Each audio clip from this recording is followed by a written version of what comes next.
very much, members of the press. Welcome to today's presser. For the record, my name is Felix Keaton, advocate. I appear alongside Mr. Philip Langat, advocate, and Honorable Senator Okiyah Omtata. This is just to update you that today in the morning, we have filed an habeas corpus application before the High Court seeking a myriad of orders that an order of habeas corpus do issue directing the Inspector General of Police and also the Director of Public Prosecutions to immediately produce the bodies of Gideon Kibet, Ronnie Kiblangat, Steve Kavingo Mbisi, Billy Mwangi, Peter Muteti, Bernard Kasavuli, Kelvin Mudhoni, at Kibra High Court on a day to be given by the High Court, or alternatively, the said person be forthwith released and set at liberty. And in order to put this thing into its perspective, the applicants have been reported missing. And we are a country governed by the rule of law. And under the Constitution, Article 49 of the Constitution is very clear that any arrested person should and must be brought before the court as reasonably as possible and not later than 24 hours. So it is our assertion that if these people have been arrested by the police, then as a country governed by the rule of law, the state had a duty to produce the applicants within 24 hours.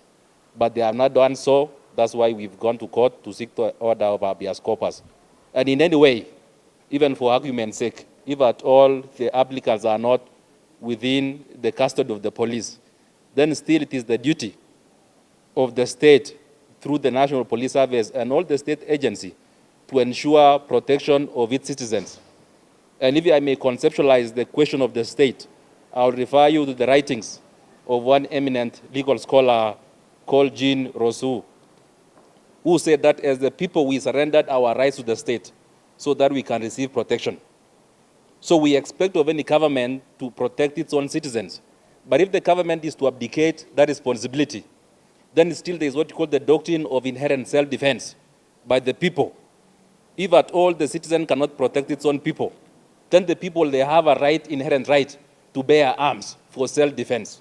And we believe if that in stage were to be arrived at, then it will invite in us to anarchy, which we do not wish. That's why we are saying that as a country governed by the rule of law, the Constitution is very clear that any arrested person should be brought forthwith within 24 hours. So we are demanding of the state, of the respondents, that is the Inspector General of Police and also the Director of Public Prosecutions, that they do produce the bodies of the applicants, whether alive or dead.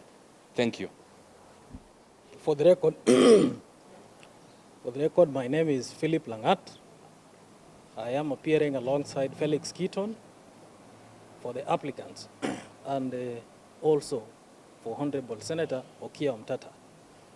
Yes, just to reiterate, the issue is that we have had abductions in the recent past, which abductions have hit the limelight. And therefore, we are calling upon all the investigative agencies to swing into action with maximum speed and minimum delay so that the bodies, or rather, the missing persons can be produced, whether dead or alive. As you are aware, both the President and Right Honorable Prime Minister Raila Odinga cautioned all of us that abductions must stop. We should not limp back to the days of forced disappearances, senseless killings, and kidnappings. And that is why today, as my colleague has said, we have made an habeas corpus application so that the missing persons can be produced by all the responsible investigative agencies. Thank you. Files they have on the abducted people, but it will be interesting if they have got files on abducted people and they don't know that those people they don't know who abducted the people. That will be an interesting development. But there's a lot of cosmetic things going on. What's important, let them prosecute these people or release them. Let them prosecute them or release them. Because there's no, Kenya is a country governed by law, and the DPP might just be doing his motions. But before I get to the DPP, my focus is on the president and his two acolytes, the Inspector General of Police and the Director of Criminal Investigations.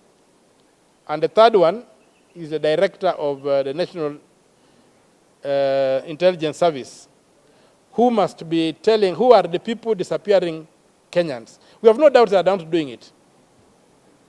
We have no doubts that they are the security forces doing it. So we are not questioning that we don't know where these people are.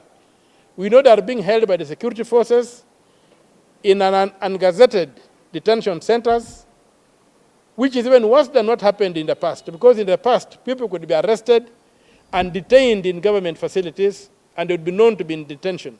This thing of arresting people and disappearing them, we will not accept it.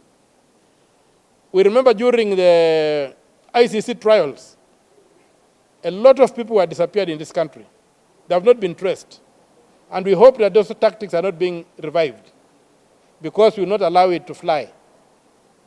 For this time, the law is on our side, and we shall use the law to resist whatever anarchy the president and his ilk try to throw at us.